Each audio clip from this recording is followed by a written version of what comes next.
Jamaah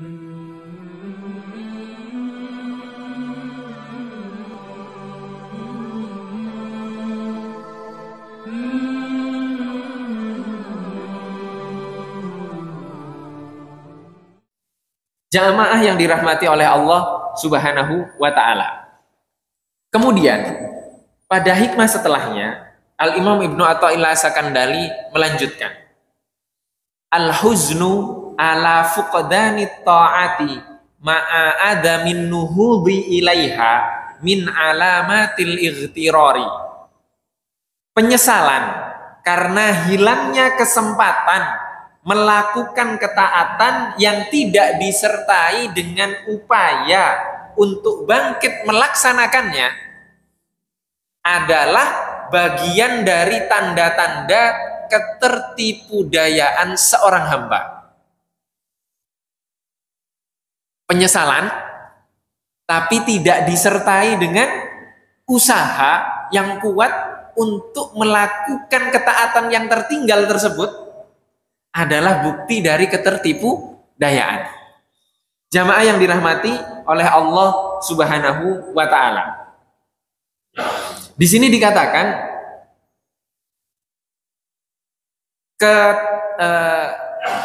penyesalan. Penyesalan itu ketika ada sesuatu yang tertinggal. Biasanya kita nyesal, oh kenapa kok saya nggak seperti ini? Kenapa kok saya melakukan ini? Kenapa kok saya meninggalkan ini? Nah, ketika sesuatu yang tertinggal tersebut melahirkan penyesalan, tapi menyesal saja, itu adalah penyesalan yang dusta. Nah, penyesalan yang dusta. Penyesalan yang dusta contohnya seperti apa? Seperti tangisannya saudara-saudara Nabi Yusuf. Dia yang jebak Nabi Yusuf. Nabi Yusufnya masuk ke sumur, hilang setelah itu, dibawa oleh pedagang, dibawa pergi, dijual menjadi budak, dia pura-pura sedih. Padahal dia sebelumnya mengatakan, uqtulu Yusufa awitrahu ardai yakhlu lakum wajhu abikum. Bunuhlah Yusuf, atau buang dia jauh-jauh. Hingga jauh dari orang tuanya.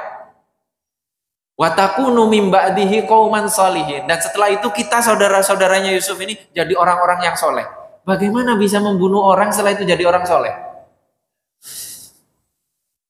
Setelah itu dia nangis di depan ayahandanya Nabi Yusuf, Nabi Yakub. Jadi tangisan dusta di hadapan seorang nabi. Mungkin nggak nabinya nggak tahu? Nggak mungkin. Pasti tahu Nabi Yakub. Itu namanya penyesalan yang dusta. Penyesalan yang tidak disertai usaha untuk menutupi kekurangan yang dia lakukan. Untuk menutupi apa yang dia tinggalkan, itu adalah penyesalan yang dusta. Maka itu adalah tanda dari apa?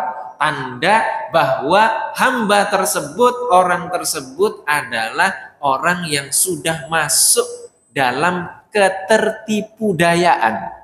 Dia tertipu. Penyesalan yang benar bagaimana? Penyesalan yang benar adalah penyesalan yang disertai dengan usaha untuk melakukan sesuatu yang tertinggal atau menutupi kekurangan yang telah dia lakukan. Ini baru disebut dengan penyesalan yang benar-benar penyesalan. Atau kalau di dalam sejarah Rasulullah, penyesalan orang munafik ketika mereka mengatakan, kenapa saya nggak ikut perang? Karena Rasulullah menang dan dapat harta rampasan perang. Mereka nggak dapat karena tidak ikut perang. Nyesal itu mereka. Itu penyesalan dusta itu. Tapi penyesalan ada beberapa sahabat, 3 sahabat yang tidak mengikuti perang, kemudian menyesal dan benar-benar menyesal atas hal itu, dan kemudian turun pertaubatan dari Allah Subhanahu wa Ta'ala. Maka itu benar-benar penyesalan karena diikuti. Dia rela untuk apa? untuk dikucilkan oleh para sahabat karena diperintahkan oleh Allah untuk mengetes, menguji kebenaran penyesalan mereka. Nah, itu benar-benar sahabat. Jamaah yang dirahmati oleh Allah Subhanahu wa taala. Tapi penyesalan ini, kesedihan ini khusus untuk orang-orang yang belum sampai. Belum sampai kepada Allah, maka dia akan menyesal, dia akan sedih. Orang-orang yang sudah sampai tidak ada kesedihan itu. Allah Subhanahu wa taala berfirman, A'udzubillahi minasyaitonirrajim. Ala inna awliya Allahi la khaufun alaihim wa la hum yahzanun. Sesungguhnya kekasih-kekasih Allah, wali-wali Allah, la khaufun alaihim, tidak ada ketakutan pada mereka, wa la hum yahzanun, dan tidak pula mereka menyesal, tidak pula mereka bersedih. Kenapa bisa demikian? Wali-wali Allah Subhanahu wa taala, kekasih-kekasih Allah Subhanahu wa taala, mereka tidak ingin pindah dari satu kondisi ke kondisi yang lain. Contoh tadi perang Khandaq. Rasulullah ingin pindah dari lapar ke kenyang. Tidak. Karena ketika itu Allah menginginkan Rasulullah lapar. Maka Rasulullah tidak ingin pindah dari kelaparan tersebut kepada kekenyangan. Allah menginginkan perut Rasulullah tidak terisi, maka Rasulullah tidak ingin pindah dari perut yang kosong kepada perut yang terisi. Sampai Allah Subhanahu wa taala menginginkan Rasulullah pindah dari perut yang kosong kepada perut yang terisi. Maka kekasih-kekasih Allah seperti itu. Mereka tidak ingin pindah dari kefakiran kepada kekayaan. Sampai Allah memindahkan mereka. Dan mereka tidak ingin pindah dari kaya kepada kefakiran. Sampai Allah memindahkan mereka dari kaya ke miskin. Mereka tidak ingin pindah dari sakit ke sembuh, kesehat, sampai Allah memindahkan mereka dari sakit kepada kesehat. Dan mereka tidak ingin pindah dari sehat ke sakit, sampai Allah memindahkan mereka. Nah, sekarang kita bagaimana?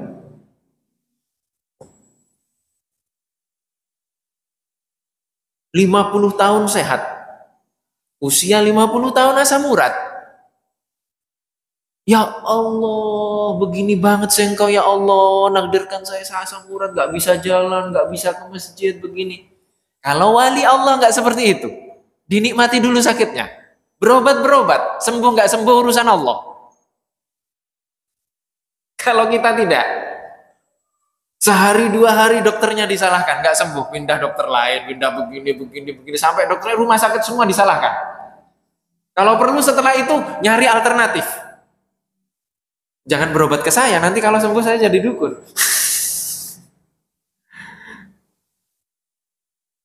Itu kita. Tapi kalau hamba-hamba Allah ini tidak seperti itu. Nah, ini khusus, ya. Ini khusus, orang-orang khusus seperti itu. Mereka tidak ingin pindah. Ya.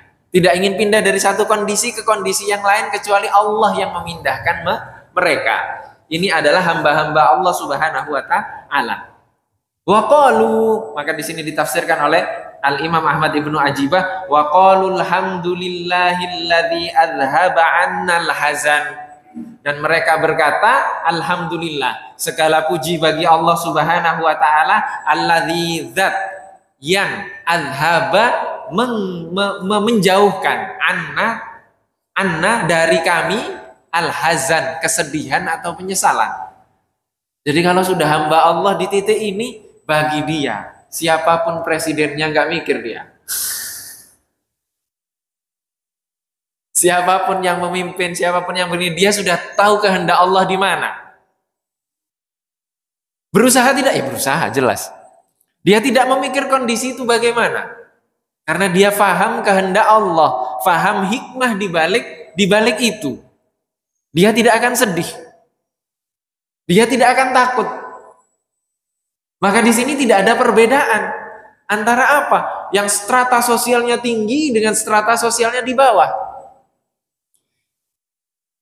Bisa jadi orang-orang yang kita anggap hina itu ternyata walinya Allah, kekasihnya Allah. Pernah kita ceritakan Al-Imam Asy-Syafi'i lupa Al-Fatihah. Imam Syafi'i lupa Al-Fatihah. Istikharah Imam Syafi'i, kenapa? Ternyata Imam Syafi'i dalam istikharah tersebut bermimpi. Imam Syafi'i dihukum mati dalam persidangan tersebut karena apa? Karena telah menduakan Allah dengan dirinya sendiri. Artinya Imam Syafi'i merasa alim di hari itu. Coba berapa banyak di antara kita yang merasa alim sampai menyalahkan Imam Syafi'i? Banyak sekali. Imam Syafi'i merasa alim langsung ditegur lupa Al-Fatihah. Setelah itu ada orang yang mengatakan, jangan kau hukum mati di dalam mimpi tersebut karena dia adalah salah satu dari Quraisy yang akan membumikan agamanya Rasulullah Shallallahu Alaihi Wasallam. Akhirnya diampuni oleh hakim, tidak dihukum mati dalam mimpi itu. Keesokan harinya Imam Syafi'i mencari orang yang paling hina untuk dicium tangannya agar beliau merasa hina di hadapan Allah Subhanahu wa taala. Nah, ketika itu Imam Syafi'i langsung ketemu dengan orang kusut jelek sekali. Imam Syafi'i mau cium tangannya, ditampar oleh hamba tersebut. Dikatakan oleh hamba tersebut apa? Kamu tahu nggak siapa saya? Imam Syafi'i mengatakan, saya tidak tahu. Saya adalah hamba yang bersaksi menguatkanmu dalam mimpimu. Nah, itu kira-kira siapa? Coba kita sekarang berapa di antara kita di sini mungkin yang duduk di depan juga merasa lebih alim daripada yang di depan, yang diajarkan, yang mendengarkan. Itu sudah salah. Jadi tidak boleh kita merasa alim. Merasa alim saja tidak boleh, karena yang maha alim adalah Allah Subhanahu wa taala. Yang maha alim adalah Allah Subhanahu wa taala. Maka di sini ini teguran bagi kita bahwa kita harus ketika menyesal, kita harus berusaha untuk menutupi kekurangan-kekurangan tersebut, melaksanakan ketaatan-ketaatan yang telah kita tinggalkan. Dan ini, hal seperti ini kemarin kami juga ditegur oleh beberapa teman dalam sebuah diskusi. Kita sering terkadang mencampur adukan antara fikih ibadah syariat dengan fikih hati. Di sini beda. Yang kita kaji sekarang adalah fikih hati. Fikih hati ini sudah pasti harus selesai syariatnya. Kalau syariatnya belum selesai, maka jangan masuk ke dalam fikih yang seperti ini. Akhirnya nanti dia ngawang-ngawang ilmunya, dia merasa sudah makrifat, merasa begini, nggak sholat dia. Bagaimana bisa makrifat nggak sholat? Tidak mungkin itu. Maka bersyukurlah kita yang di dalam komunitas kita, di dalam majelis kita, di dalam masyarakat kita terjadi pertengkaran, perdebatan, gesekan tentang syariat-syariat yang lahir itu, nikmatilah itu. Karena itu fase kehidupan kita untuk memahami ajaran-ajaran Rasulullah Shallallahu Alaihi Wasallam.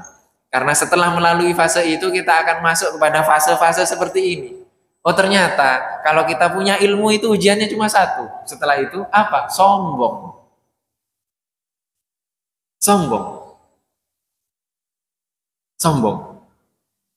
Kami setelah hatam Al-Quran ngaji kepada seorang guru, sholat, itu imamnya salah sedikit gak enak hati kita. Itu bertahun-tahun seperti itu.